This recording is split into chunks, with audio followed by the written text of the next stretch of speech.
hand by banging drums or blowing whistles. In one instance, protesters attempted to push their way through a blockade. January 28, 2026. 1 a.m. Minneapolis, Minnesota. The freezing winds of Minneapolis don't merely blow. They howl through the glass and steel canyons of the city, carrying a cold so sharp it freezes the breath inside your lungs. At exactly 1 o'clock in the morning, the temperature has dropped to a lethal 8 degrees. Outside a prominent local hotel, now rumored to be a covert housing site for federal ICE agents, the air is thick with more than Arctic fog.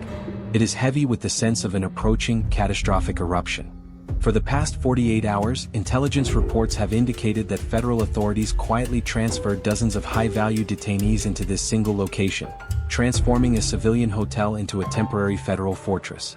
Activists, driven by a mix of frozen desperation and raw fury, have surrounded the perimeter. This is not a peaceful vigil. They are here to confront what they believe is a federal machine that has exceeded its constitutional authority. The antagonists in this midnight confrontation are disorganized yet extremely aggressive clusters of rioters. Took her 2 sons to bring supplies to demonstrators outside the Whipple Federal Building. They noticed ICE detainees. Our cameras capture the raw chaos as they begin pressing against the thin blue line of local law enforcement. Screams cut through the night. Insults fly. Rhythmic chants pound like war drums for the restless crowd. They feel untouchable in their numbers, shielded by darkness and the brutal cold. What they don't know, what they haven't realized, is that they have stepped directly into a precision-engineered tactical perimeter. This is not a routine police response. This is a $100 million federal operation, a massive investment in urban security and containment technology about to be unleashed. Local police stand with standard-issue riot shields and batons. But behind them, concealed in the shadows of the hotel lobby, waits the federal hammer, specialized hardware built for high-intensity crowd suppression. Trumpets, whistles, all in an effort to make noise outside the hotel. Look closely at the equipment being deployed. Officers are wearing the latest revision Battleskin Viper head protection systems, capable of stopping high-velocity blunt force trauma. They carry 40mm tactical launchers, specifically the Penn Arms L series, designed to fire direct impact sponge rounds delivering over 100 foot-pounds of energy. These rounds travel at 250 feet per second, carrying enough kinetic force to instantly stop a charging adult. As the crowd surges forward, hurling projectiles and screaming at officers, a tactical mystery unfolds. Why does police command suddenly order the front line to step back? Why is the western flank of the hotel left seemingly unguarded? There is a strategic reason. A calculated gap designed to lure the most aggressive elements of the crowd into a carefully prepared legal and physical containment zone. Got there by inserting herself into federal immigration law enforcement. Fox has confirmed. Intelligence sources confirm that the cost of maintaining this high-security perimeter, including specialized lodging for more than 100 federal agents, exceeds $2 million per week. The $100 million regional surge budget funds the hardware, elite training, and classified extraction protocols now being executed inside the facility. The rioters believe they are winning. They think they are breaking the line as they advance toward the Green and Sleep Number store area. But the open loop has already been set. Why is there complete silence on DHS tactical frequencies even as the perimeter appears breached? Because the chaos itself is the bait.